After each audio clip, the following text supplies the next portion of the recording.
Hello everyone, जय हिंद। आज TCM channel में बात कर रहे हैं हम लोग जो जी सीरीज 2025 का क्लास चल रहा है। उसमें 22 जनवरी 2025 को मॉर्निंग शिफ्ट में जो क्वेश्चन पूछा गया इंटीग्रेशन का, वो क्वेश्चन बताएंगे हम लोग। किसी क्वेश्चन को 4 स्टेप में बोलते हैं बांटने के लिए। पहला स्टेप है कि जो गिवन इन्फॉर्मेशन है इसमें लिख लीजिए। तो पहला है क्या, गिवन इन्फॉर्मेशन। एक फंक्शन दिया हुआ है fx 7 tan to the power 8x plus 7 tan to the power 6x minus 3 tan to the power 4x minus 3 tan square x, ये दिया हुआ है। एक और दिया हुआ है I1 का वैल्यू जो है वो लोअर लिमिट इसका 0 है और अपर लिमिट पाई 4 है fx dx, और एक है I2 भी 0 to pi 4x fx dx है। और ये फर्स्ट स्टेप हो गया। सेकेंड स्टेप में हम लोग करते हैं कि क्या पूछा, क्या निकालना है हमको। तो ये पूछा है कि 7I1 प्लस 12I2, मतलब I1 का वैल्यू निकालिए, फिर I2 का वैल्यू निकाल लीजिए, और 7I1 प्लस 12I2 का फाइनल वैल्यू निकाल के यही, यानी मेन लगा इसमें क्या है, I1 और I2 निकालना। अब फंक्शन I1 में fx dx है, तो आप उसको I1 निकालने जाइएगा। तो अगर ट्रिगोमेट्रिकल है तो एक स्टेप थर्ड में हम लोग प्लान बनाते हैं। देखिए स्टेप थर्ड में लिखा हुआ है प्लान, क्या कोई फॉर्मूला यूज होगा और कैलकुलेशन। तो हम लोग सोचते हैं कि क्या फंक्शन में जो दिया हुआ है tan, उसको सिंपलेस्ट फॉर्म में लिख सकते हैं। तो यही प्लान के अंदर आया, यही सिंपलेस्ट फॉर्म में लिखाएगा fx। अब देखिए 7 7 दोनों जगह से कॉमन है, तो हम लिख सकते हैं 7, और tan to the power 6x common है, तो बचा कितना, tan स्क्वायर x प्लस 1 हो गया, एक हो गया, प्लस प्लस नहीं माइनस। अब -3 हम लोग कॉमन ले लेते हैं दोनों में, तो क्या बचा -3, और tan स्क्वायर x कॉमन लीजिए, तो हम लोग को बचा कितना, tan स्क्वायर x प्लस 1 हो गया। अब जो ही इतना आया, तो अभी पहला फार्मूला यूज हो रहा है इसमें, जो फर्स्ट फार्मूला यूज होता है इसमें वो पढ़े होंगे। एक फार्मूला होता है sec square X minus tan square X is equal to 1। Trigonometrical identity है, ट्रिगोमेट्रिकल फार्मूला है, यानी यहाँ से क्लियर हो गया कि sec square X is equal to 1 plus tan square X. यानी जहाँ जहाँ 1 प्लस tan स्क्वायर एक्स है वहाँ वहाँ हम लोग सेक स्क्वायर एक्स लिख सकते हैं। तो tan to the power 6x हो गया ये, और इनटू में sec square X -3 tan square X, into में इसके बदले सेक स्क्वायर एक्स हो गया। अभी सेक स्क्वायर एक्स कॉमन ले लेंगे अगर, तो हम लिखेंगे 7 tan to the power 6x -3 tan square X, 3 tan square X, into में सेक स्क्वायर एक्स लिख दिए। यानी फंक्शन जो है, जो बड़ा दिया हुआ था वो एक तरह से कहिए तो सिंपलेस्ट फॉर्म में हम लोग लिख दिए। अब जो I1 है वो देखिए, I1 क्या हम लोग को पूछा गया है, 0 से पाई 4 fx dx। तो हम लोग देखिए यहाँ पे I1 अब यूज कर रहे हैं, क्या है भाई, 0 to पाई 4 और fx dx है। fx तो हम लोग का निकल चुका है, तो fx कितना होगा, 7 tan to the power 6x minus 3 tan square x into sec square x dx हो गया। अब इसको जब इंटीग्रेशन हम बनाएंगे, अभी इंटीग्रेशन जब हम लोग बनाते हैं तो सबसे पहला इंटीग्रेशन बनाने का आपको 10 टाइप का दिमाग में टेक्निक रखना होगा दिमाग में। पहला कि क्या यह डायरेक्ट फार्मूला पर है, तो आप जानते हैं कि डायरेक्ट फार्मूला में ट्रिगोमेट्री में ये नहीं है, क्योंकि डायरेक्ट फार्मूला होता है sin x dx cos x dx tan x dx sec x dx cos x dx sec x into tan x dx cos x into cot x dx, ये सब डायरेक्ट फार्मूला, उसमें तो ये कोई नहीं है। उसके बाद दूसरा है कि क्या ट्रांसफॉर्मेशन मेथड होगा, ट्रांसफॉर्मेशन मेथड भी नहीं यूज हो रहा है। तो तीसरा एक होता है इंटीग्रेशन का technique, in directly substitution method. तो सब्स्टिट्यूशन मेथड अभी हम इसको बनाएंगे। देखिए एक फॉर्मूला यहाँ इस्तेमाल हो चुका है मेरा, सब्स्टिट्यूशन मेथड, ये फॉर्मूला हो गया। अब डायरेक्टली एक इंटीग्रेशन का टेक्निक होता है सब्स्टिट्यूशन मेथड। सब्स्टिट्यूशन मेथड बोलता है कि एक वैल्यू उस फंक्शन को t मानना है जिसका डिफरेंशियल हो। तो आप जानते हैं कि अगर tan x को t मानेंगे तो उसका डिफरेंशियल होता है sec स्क्वायर x dx। तो हम लोग क्या करते हैं, हम लोग पुट कर लेते हैं tan x को t। जो ही tan x को t पुट किए तो यहाँ पे इसका डिफरेंशियल हो गया sec square x dx is equal to dt। एक बात हो गया। एक बात और करना है, क्योंकि लिमिट भी चेंज कर लेंगे डायरेक्टली। आप जानते हैं कि यहाँ पे x लिखेंगे और यहाँ पे t। जब x का वैल्यू, देखिए ये x का वैल्यू है, अभी अगर x का वैल्यू 0 है, इसमें x का वैल्यू जो ही 0 रखेंगे, x इज इक्वल टू 0, तो t is equal to tan 0 0 होता है, यानी x 0 तो 0 हो गया। और अगर x इज इक्वल टू π4, अब अगला स्टेप है x इज इक्वल टू π4। तो देखिए अभी इसमें अगर हम x π4 रखते हैं तो t क्या होगा, tan π4, और tan π4 कितना होता है 1, इसका वैल्यू कितना होता है 1, यानी I1 तो वही रहेगा, लेकिन लिमिट इसका x 0 है तो 0, लेकिन x 0 है तो t 0, और x π4 है तो t का वैल्यू 1 होगा। अब ये t में चेंजिंग हो गया और अंदर में 7 लिखाएगा, चूंकि इसको t माने है, तो t to the power 6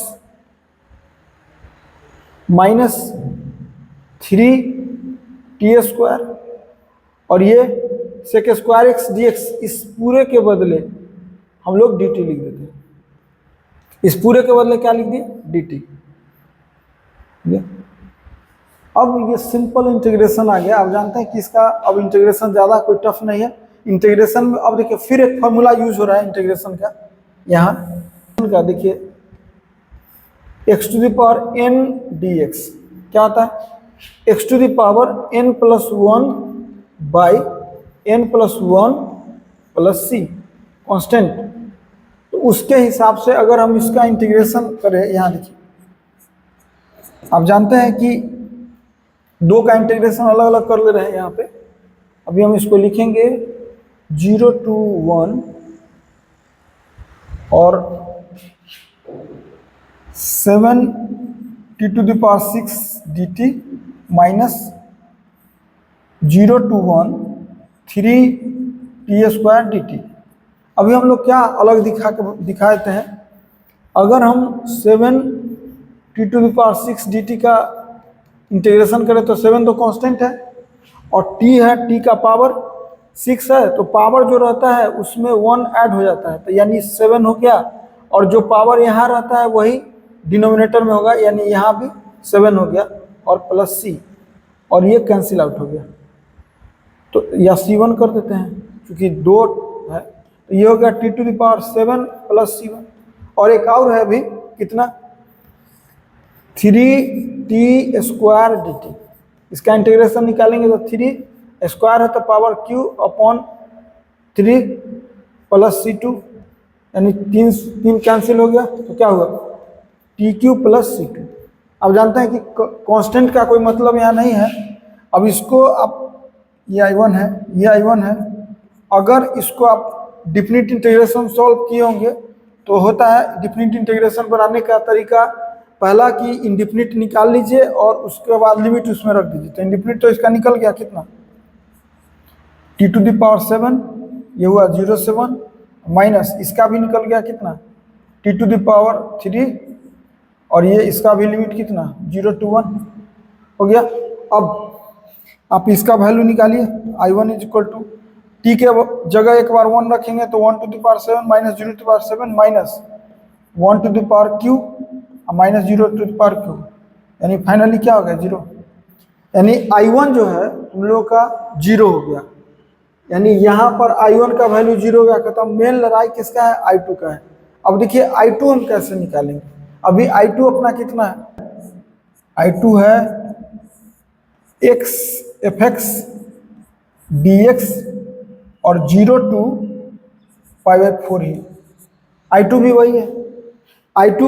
I2 का लिमिट वही है, अंदर में fx के साथ x दिया हुआ है, यानी इनडायरेक्टली दो फंक्शन दे दिया गया है।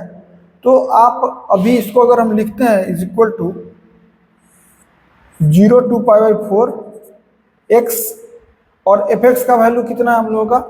तो fx का वैल्यू है 7 10⁶x minus 3 tan² x into sec² x dx। यही है हम लोगों का fx। तो हम दोनों लिख दिए। अब देखिए यहाँ पर दो टाइप का फंक्शन दिखाई दे रहा होगा। एक टाइप का फंक्शन ये है और दूसरे टाइप का फंक्शन ये है। जब दो टाइप का फंक्शन दिखाई दे तो फिर एक फार्मूला होता है, ये फार्मूला नंबर 2 इसको बोल सकते हैं। फिर एक फार्मूला यूज होता है इंटीग्रेशन बाय पार्ट का। ये फार्मूला है इंटीग्रेशन बाय पार्ट। स्टूडेंट अगर हम हैं तो कैसे पता चलेगा? जो ही जानेंगे कि दो टाइप का फंक्शन यूज हो रहा है, एक अलजेब्रिकल और एक ट्रिगोमेट्रिकल, तो उस समय आइलेट रूल के हिसाब से आप जानते हैं कि फर्स्ट इंटू सेकेंड होता है, इसी को fx इंटू gx बोल सकते हैं। फर्स्ट इंटू सेकेंड थोड़ा सा इजी रहता है समझाने में। ये होता है क्या? फर्स्ट छोड़िए और सेकेंड का integration minus integration of second into differentiation of first, और dx तो होगा ही। ये इंटीग्रेशन बाय पार्ट का होता है। और आइलेट रूल के हिसाब से फर्स्ट सेकेंड का चुनाव होता है। अब ये अलजेब्रिकल है, ए से अलजेब्रिकल और टी से ट्रिगोमेट्रिक। मतलब ये कहा कि अगर अलजेब्रिकल और ट्रिगोमेट्रिकल है तो अलजेब्रिकल को मानना है आपको फर्स्ट और ट्रिगोमेट्रिकल को सेकेंड। तो देखिए हम क्या करते हैं, अभी हम सबसे पहले इसका इंटीग्रेशन निकाल लेते हैं, उसके बाद 0 से π/4 हम यूज करेंगे। तो इसको हम अभी एक मान के छोड़ दिए। इधर दिखाते हैं आपको इसका इंटीग्रेशन कि क्या करेंगे। देखिए इसका इंटीग्रेशन अभी निकाल के बता दे रहे हैं किसका? इसका x और है 7 10⁶x minus 6 tan² x dx। अब आइलेट रूल के हिसाब से इसको फर्स्ट मानना है और इसको मानना है सेकेंड। क्या इंटीग्रेशन का रूल क्या है? और इंटू में sec² x भी है।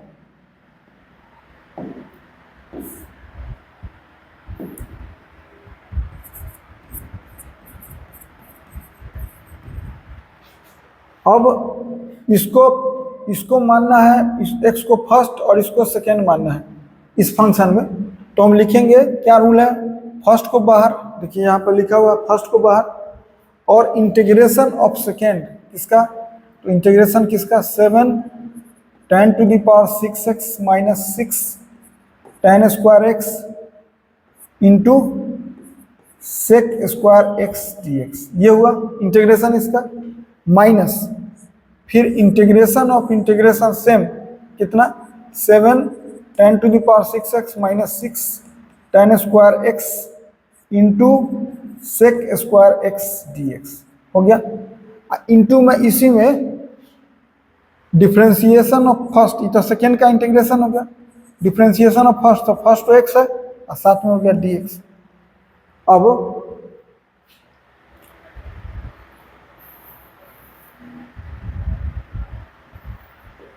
x हो गया। अभी आप पढ़े हैं इसका इंटीग्रेशन आपको पता है, अगर हम t के फॉर्म में माने थे तो tan x जो बदल गया था कितना में?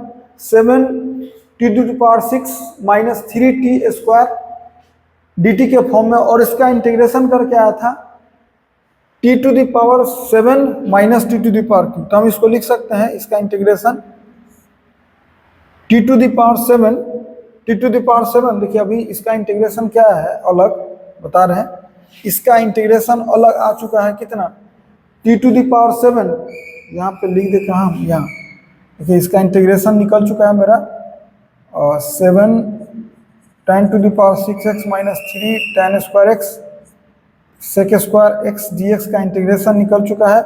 रियली में t के फॉर्म में माने थे तो t to the power 7 minus T to the power q plus c, t तो माना हुआ था इसलिए tan to the power 7x minus tan to the power qx plus c। ठीक है, तो यहाँ हो गया इसका इंटीग्रेशन, c यहाँ नहीं लिखाएगा, क्या होगा tan to the power 7x minus tan to the power q, ये हो गया इसका इंटीग्रेशन, माइनस फिर इसका इंटीग्रेशन देखिए कितना, इसका इंटीग्रेशन हो गया tan to the power 7x minus पूरे का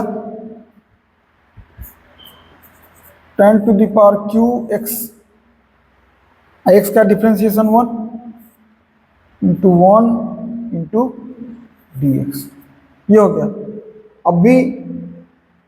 अभी इसका इंटीग्रेशन फिर बाकी है किसका, tan to the power 7x minus tan to the power q। चूंकि हम इसको सेकेंड माने हैं तो अब इसको लिख सकते हैं x tan to the power 7x minus tan to the power qx, और इसका इंटीग्रेशन अब फिर अलग से निकालना होगा हमको किसका, tan to the power 7x minus tan to the power qx का। इसका अगर इंटीग्रेशन हम निकाल लिए तो मेरा काम हो जाएगा। तो देखिए अभी फिर से निकालना पड़ेगा इसका इंटीग्रेशन, ये हो गया tan to the power 7x minus tan to the power qx, और ये रहा dx। क्योंकि फाइनली इसका आंसर इतना ही आया था अभी।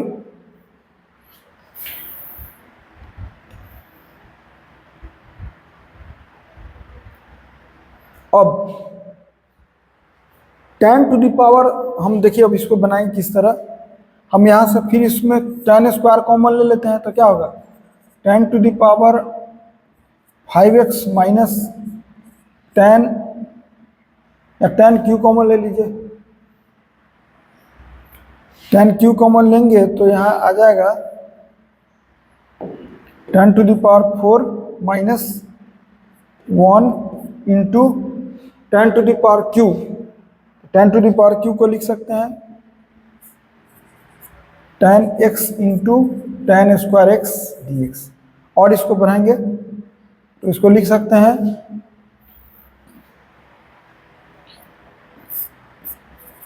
tan to the power 4x minus 1 into tan x, इसको लिख सकते हैं sec square x, tan x चूंकि फॉर्मूला आता है 1 plus tan square is equal to sec square, तो इसको लिख सकते हैं सेक स्क्वायर x माइनस 1 हो गया, और ये हो गया dx।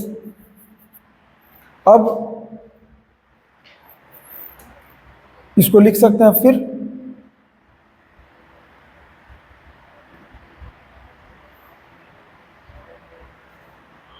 या एक काम करते हैं अभी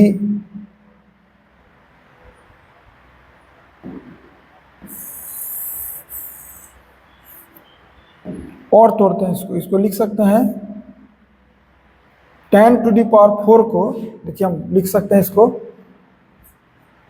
tan to the power 4x minus 1 को लिख सकते हैं tan स्क्वायर x का होल स्क्वायर माइनस 1, और a square minus B square का फॉर्मूला लगाएंगे तो लिखाएगा tan square x plus 1 into tan square x minus 1। ठीक है, tan square plus x plus 1 क्या हो गया, सेक स्क्वायर x, यानी sec square x into tan square x minus 1, यानी अब ये कितना बदल के आया, तो इसको हम लिख सकते हैं sec square x into tan square x minus 1, और पहले से tan qx dx है। अब हम लोग क्या करते हैं, क्योंकि हमको तो इंटीग्रेशन सॉल्व करना है तो हम लोग इसमें पुट कर दे रहे हैं tan x is equal to T, तो ये हो गया sec square X D X is equal to D T. तो ये लिखाएगा, ये सेक स्क्वायर एक्स और डी एक्स डी टी हो गया, और अंदर में बच गया ये T square minus 1 into T Q, और इसके बदला हो गया डी टी, यानी T to the power 5 D T minus T to the power Q D T, यानी इसको हो गया T to the power 6/6 minus T to the power 4/4 plus C, और टी वापस कर दीजिएगा तो लिखाएगा 10 to the power 6x/6 minus 10 to the power 4x/4 plus C, यानी इसका इंटीग्रेशन हम लोगों को निकल गया। तो कितना, ये तो निकल चुका है, माइनस इसका इंटीग्रेशन निकल गया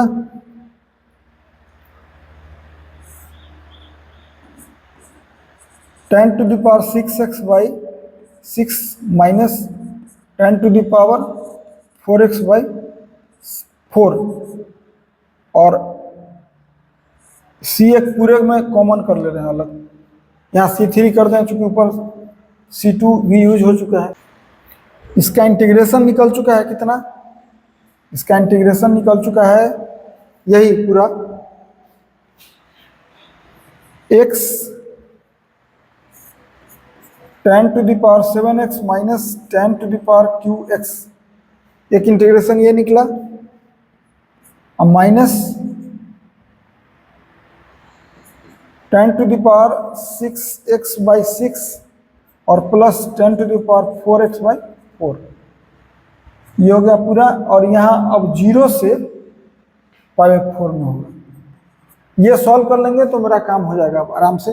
0 से π/4 में, अब 0 से π/4 में तो एक बार π/4 रखिए, तो एक π/4 रखिएगा तो x की जगह π/4 हुआ, और इसमें π/4 रखेंगे तो 10 π/4 1 के पावर 7 1 माइनस 1, तो 0 हो गया खत्म, minus 10 to the power x 10 to power 6 है 1, तो 1/6 हो गया, आई हो गया प्लस, अभी हम केवल π/4 रख रहे हैं तो प्लस 1/4, अब माइनस, ये तो हो गया एक पोर्शन, अब माइनस x की जगह 0 रखिएगा तो पूरा 0, तो इसका वैल्यू कितना आया,